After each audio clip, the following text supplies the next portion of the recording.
খেসার কড়াইশুঁটি। বর্তমানে বাজারে এগুলো খুব কমই এখন লক্ষ্য করা যায়। মটর কড়াইশুঁটি যদিও দেখা যায় এবং সেগুলো ছাড়ানোও খুব সহজ, কিন্তু খেসার কড়াইশুঁটি খুব একটা দেখা যায় না, আর এগুলো ছাড়াতেও অনেকটা সময় লাগে। পেয়েছে আর কিনে নিয়েছে, বলেছিল ভাপা খাবে, তাই সেই মতোই চাল, মসুর ডাল, মুগের ডাল ভিজিয়ে দিলাম। দুপুরে বসে বসে কড়াইশুঁটিগুলো ছাড়িয়েও নিয়েছি। আর এটা আসলে ভাপার জন্য রেডি করা হয়েছে। আর এখন দেখো ভাপা একদম কমপ্লিট। এখন প্রায় সন্ধ্যের পথে, তাতেই খেলে আসলেই ওকে ভাপাটা দেবো, সেই জন্য সন্ধ্যের মধ্যেই এটা প্রিপেয়ার করে নিলাম। আর চাল ডালগুলো ভিজিয়ে দিয়েছিলাম সেই দুপুরবেলাতেই। আর যেহেতু রুটিও হবে, ভাপাটা সন্ধ্যের জন্য, মানে সন্ধ্যের টিফিনের জন্য আর ডিনারের জন্য বেগুন পোড়া দিয়ে রুটি খাওয়া হবে, আর সেই জন্য বেগুনটাও পুড়িয়ে নিলাম। আর বেগুন পোড়া তো ওই বেগুন পোড়াই বলো আর চাল ভাপাই বলো, একটু পেঁয়াজ আর ওই তেল লঙ্কা দিয়ে মাখা হলে বেশ দারুণ খেতে লাগে।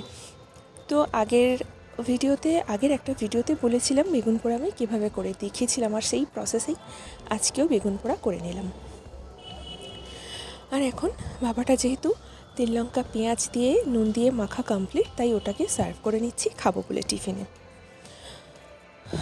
এরপর তো বেগুন পোড়াটাকে ভালো করে তেল লঙ্কা পেঁয়াজ দিয়ে মেখে কিছুটা কাঁচা লঙ্কাও অ্যাড করেছিলাম এবং কিছুটা ধনেপাতাও অ্যাড করেছিলাম, বেগুন পোড়াটাও সেইভাবেই মেখে নিয়েছি। এখন দেখো টিফিন তো হয়ে গেছে সন্ধ্যের, আর এটা হচ্ছে ডিনারের জন্য বেগুন পোড়াটা যেটা রেডি করলাম, ওটা রুটি দিয়ে নিয়ে নেব। চলো তাহলে রুটিটা নিয়ে নিলাম, একটু বেগুন পোড়া নিয়ে নিলাম, দুপুরের একটু আলু ভাজা ছিল সেটাও নিয়ে নিলাম, আর দুপুরের একটু বাঁধাকপির তরকারিও ছিল সেটাও নিয়ে নিলাম। তাই বেশি কিছু করতে হয়নি, ওই শুধু বেগুন পোড়াটা করেই হয়ে গেছে ডিনারের কাজ। আর এই হচ্ছে আজকের মর্নিংয়ের গল্প। আজকের মর্নিংয়ে সকালে সমস্ত কাজকর্ম সেরে নিয়ে তাতাইকে স্কুলে দিয়ে এসেছিলাম। স্কুলে দিয়ে আসার পর সমস্ত কাজকর্ম সেরে নিয়েছি, আর তারপর ভাবলাম একটু আলুর দম করা যাক। আর পেঁয়াজ বাটা, আদা রসুন বাটা দিয়ে আলু ভেজে নিয়ে আলুর দমটা করে নিচ্ছি। আলুর দমটা করে নেওয়ার পর যত জামা কাপড় ছিল সেগুলোকে ছাদে কাচাকুচি করে দিয়ে এলাম, কারণ আজকে এক জায়গায় বেরোনোর ছিল, তাই একটু তাড়াহুড়োর মধ্যেই ছিলাম, তাই আর বেশি ভিডিও করলাম না অন্যান্য কাজকর্মের।